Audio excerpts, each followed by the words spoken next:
So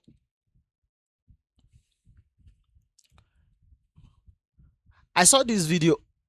I saw this video on Arise, and where the the guests was talking about the radicalization program of the federal government of Nigeria for the terrorists, repentant, according to the federal government, the repentant Boko Haram. Actually, for me, I don't know how you will know whether someone has repented or not, because for someone who is actually hardened and someone who is so deep into terrorism, I don't know how you are going to actually, justify to me that that person has been de-radicalized. But that's what a federal government is doing, that we are de-radicalizing all these guys so that we can have peace in Nigeria. So I want you to enjoy this video, and of course you are really going to enjoy it. Let's just follow up with the video. Radicalization, rehabilitation and reintegration camp under Operation Safe Corridor.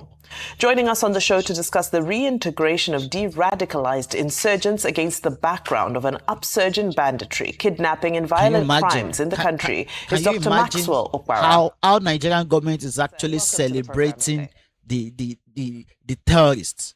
Let's just have the video. It's my pleasure to be here once again. Good morning, Dr. Batu. Good morning, Vimbai. Good morning, Ayo. Good morning. Good to see you. It's my pleasure. Dr. Okwara, good to have you on our set. And first, let me congratulate you on the successful completion of your PhD program at the University of Abuja. And quite a great pleasure to be interviewing a brand new PhD in law of medical ethics. Your PhD. Well, one of these days I'll get tempted to go and take another PhD. But I'm interested in the fact that you are doing medical negligence, and your thesis is in the proof of medical negligence. That's your research area, which I think is a very interesting subject. But you are here to discuss rehabilitation of 774 repentant, in quotes, terrorists. Yes. The federal government says this is under Operation Safe Corridor. These 774 persons were trained in vocational skills for 24 weeks in Gombe. And now they are being released to society, being reintegrated under DDR, disarmament, dismobilization, reintegration. What's your take on this development? Okay, thank you once again. I want to start by saying that God keeping us alive, by next week I shall be approaching a federal high court to stop this madness. We can't continue like this. In the first instance, Dr. Batu, you talked about a United Nations resolution. That was a grant or a purported legal framework upon which the army is committing this illegality. In the first instance, we have a law under our criminal jurisprudence. We have the Constitution, we have Administration of Criminal Justice Act, and some other various laws. Now, once a crime is committed, our laws are there. Once you are investigated, you'll be charged to court. Once you are charged to court, the only role the federal government have to do is to, through the Attorney General, to discontinue the matter. Either the State Attorney General or the Federal Attorney General, whichever the person that is prosecuting that offense. Once the person has been faced the trial and convicted, the only option for the person is to grant the person amnesty, that's presidential pardon. When the person met the necessary criteria. Now, the representative of Chief of Army Staff during the function said that this thing is not amnesty. Now we ask, what is that? I have a client that mistakenly murdered somebody through a fight. Daughter, but that young woman has spent over 25 years, as I speak to you now, at Suleja prison. And this is somebody, a particular the same citizen, sack an entire community in the name of terrorism. The army, our gallant soldiers, risked their life. Some of them even lost their life. That is exactly my problem. That's exactly my problem. The thing is, Nigerian soldiers are getting killed almost every day, and of course, a lot of people are now in the IDP camps, and we are still de-radicalizing the same set of people that actually sent them there, and we are still using Nigerian money. Where is the place of value for money? Where is the place of justice? Where is the place of being seen justice as being served? That's serious. Apprehend the terrorism suspect, hand it over to the authority for prosecution. Then after 6 months, they told us that they have been repented, and they have been a trend that they are going to now integrate into the society. And the representative of Chief of Army Staff was begging the community to accept them back. Now I ask him question again. Which community? The community that is no longer in existence. Now, who are those that receive them? The people that are already in the IDP camp. So this thing must stop. This is, to me, this is an epitome of fraud. Now, I'm also inviting EFCC to check how much that was spent in carrying out this funny process. Now, how many terrorist suspects do we have in the whole federation? How many are in Abuja? How many are in DSSS? Do you apply this to all of them? Now, the same Chief of Army Staff was telling us that most of them were coerced into the crime. Yes, of course. Once an adult is coerced into the crime, or you are convinced into the crime, once a crime is committed, it has been committed. When do you now how do you now want to convince us that coercing somebody into a crime has become a defense? In a crime of this nature, we must. It's like the federal government is becoming the advocate. It is the federal government that is actually speaking for the terrorists now in Nigeria. So the thing is, the federal government is actually not speaking for the poor. It's not speaking for those who died. In fact, to the extent that the president himself cannot even visit those people that were killed in Jos. He stayed in the airport, and the victim of those situation had to come to the airport, and nobody was speaking for those people, but the federal government was speaking for the repentant terrorists, the radicalized terrorists. I don't know what we are doing. Be serious. So that's why I told you that, I started by telling you that we are going to approach I'm going to approach federal court by next week to stop this particular madness. It must stop. I'm sure you recognize and understand that in terms of a crime, terrorism is quite complex. It's not as straightforward as your regular crimes. So let me take two statements from the United Nations, and I'd like to get your thoughts on this. The United Nations says focusing only on prosecuting and imprisoning suspected terrorists may be insufficient to prevent people who have committed terrorist acts from doing so again following their release. Where there are large numbers of terrorism suspects, there is a risk that criminal justice systems can become overwhelmed. Can Nigeria's criminal justice system sufficiently accommodate the number of terrorists that we have? And also the point around the low-risk terrorists. These are terrorists. We saw earlier this week a 15-year-old, minors, some women who were abducted. Some of these people were kidnapped and radicalized. Would you still take the same position in view of these people? Not the ones, because don't forget there are persecutions as well. We talked about the persecutions a few weeks back. About 500 of them were in court. 345 of them were sentenced. So that's what we're looking at, so that there's a context to this. What's your take on that? Okay, Madam Ayo, don't mix this thing up. Once a minor commit a crime, no matter the level of that crime, you try the minor under juvenile law. That one is a separate ballgame altogether. Now, you are talking about United Nations resolution. United Nations resolution is not automatic. This is a resolution. It's advisory. It is now left for each sovereign state to look at your own peculiar laws, look at your own peculiar circumstances before you now apply it. Now, one,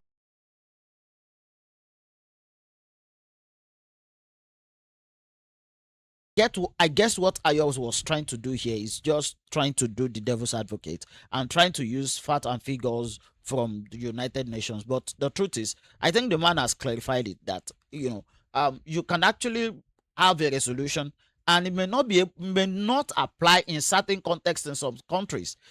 Situation like this, if this is what we want to follow, then automatically we are not going to actually find justice for those people who are being displaced from their own homes. We have internally displaced persons. We keep having them over and over and over again. Fine, Mario is pointing out a fact. It's a fact. It's written in a book, but the truth is, Nigeria is a sovereign nation, and we have to take our lives in our own hand. I think that's what it is for us. You should check whether that resolution is even in conflict with your own law. If it is in conflict with your own law, it cannot be applied. That one is one. Then two, if you must apply it, there must be amendment, legislative amendment on that particular issue. That one is also on that. Then two, you should also check the level of crime. Madam Ayo, last 2 weeks, 3 weeks, how many generals were killed? Yesterday, how many persons were adopted in Benue by all these terrorists? And instead of you to look for a way to address it, you are busy reintegrating people into the system. I'm assuring you they are creating more harm than good, because those people. Seriously. Okay, Madam, have you think about that boy that lost the father and the mother? That man that lost the entire family, and you are now reintegrating the person in the same community, and you want the person to be watching the person. They are creating, this thing is creating more harm than good, and we should stop it. In the first instance, United Nations brought it when the issue of terrorism in a particular nation has come down. Now, the people in the IDP campus have left IDP camp to the various communities. You can now think about those who committed the act. The victims of this terrorist act, they are still in the IDP camp. And instead of you to think about how to rehabilitate them, instead of you to think about how to make their welfare there, and you are using our hard-earned money to say that you are rehabilitating a criminal under 6 months, it will not stand. We will protest against it. Able to absorb these people, because don't forget that part of this solution is because of the overwhelming nature of the terrorists. Some of these, at least low-risk terrorists, the minors, the younger ones. Can our current justice system accommodate them, our correctional services? Do we have enough facilities for them? We are still saying the same thing. The law that established correctional center made provision for all this. Once you are convicted and sentenced, and while you are serving your prison term, there are some skills you are expected to learn. And when you are the prison officials are the people that will say that this person has repented, let the president consider him so that you go back to the society. It takes a process, and you must serve that punishment to an extent. Are you seeing the face of these criminals? These alleged criminals. Look at that. That's the thing. That's the thing. There is any sin that you have committed, you need to serve the sentence. No, you have to be punished. You must understand. You must come to a realization that I've committed this sin, I've committed this offense, and I've been punished to a certain extent. I think I like this lawyer. I like the way he's actually dealing with the devil's advocate stance of Ayo in this video. Their face under 6 months. Somebody that wiped the entire community, and he was arrested, and these people did not submit themselves. In the university, before the university will consider you must submit yourself. These people were arrested. Just as a point of correction, the army and the spokespeople for the Operation Safe Corridor had said that this group, the group that is considered for, these programs, is not the group that commits mass atrocities. They say that they are the ones who are maybe abducted and forced into indoctrination. Just as a matter of clarity, because you said these people, the faces of these people, they've killed so many people. Just point of correction. They, according to them, I'm not holding brief for them, but their statement says that they specifically target those who are, in essence, victims of circumstance. But still speaking on the point of victims of circumstance, amidst this group, there were 8 foreigners, one from Burkina Faso, one from Cameroon, 2 from Chad, 2 from Niger Republic. I'd just love to get your opinion on that. Should we be rehabilitating foreign nationals? Should we be deporting them? Some would argue that if we deport them, they'll only go back and reintegrate and reinforce themselves with their terrorist cells and maybe give them information and, what should we be doing with the foreigners that are caught? What program is available to them? No, Vimbai, I disagree with you. We are creating a very wrong precedent in this country. Do you know what you are doing? You are now making that as a defense. When you arrest a terrorist or an armed robber, it's not my defense. He will just tell you that I was coerced into it.